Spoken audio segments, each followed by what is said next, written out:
Mən bir söz deyəndə çox ağzını əkərə, sən nə deyirsən, nə danışırsan. Həmişə demişəm ki, dünyada ən gözəl musiqilər Azərbaycan musiqiləridir. Çünki əsl Azərbaycan musiqiləri, Azərbaycanın xalq musiqiləri, hansılar ki, biz oğruyuruq, özəlləşdiririk, həmin musiqilərdən söhbət gedir.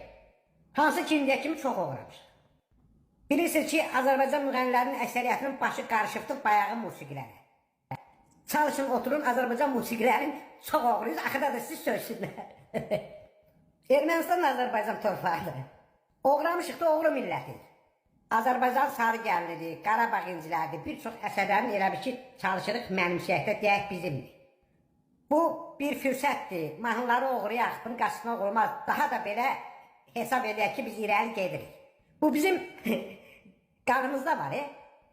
Misal var, deyir, oğramayan oğlu olmaz. Bir atalar misalı da var, o da yaxşı deyir. Deyirsən, oxumayanda mən götürüb çalacam da. Yəni, musiqini elə bir ki, deyir, həm oxuyacam, həm çalacam da. Bu, məlumunuzdur ki, biz Amantello mahnısında oğramışıq. Ondan sonra Azərbaycan mətbəxinə girib dolmanı da oğramışıq. İndi deyirik, biz indi belə baxsan ki, erməni dilində dolma sözü yoxdur da. Azərbaycan dilində, yəni, dolma, yarpağa dolma, dolduma, bax belə. Mismar kimi üzrə durmuşuq ki, bizim yeməyimizdir, bizim mahnımızdır. Artıq bilmirsən mismar nədir? Yəni, mıx kimi üzə durmuşuq.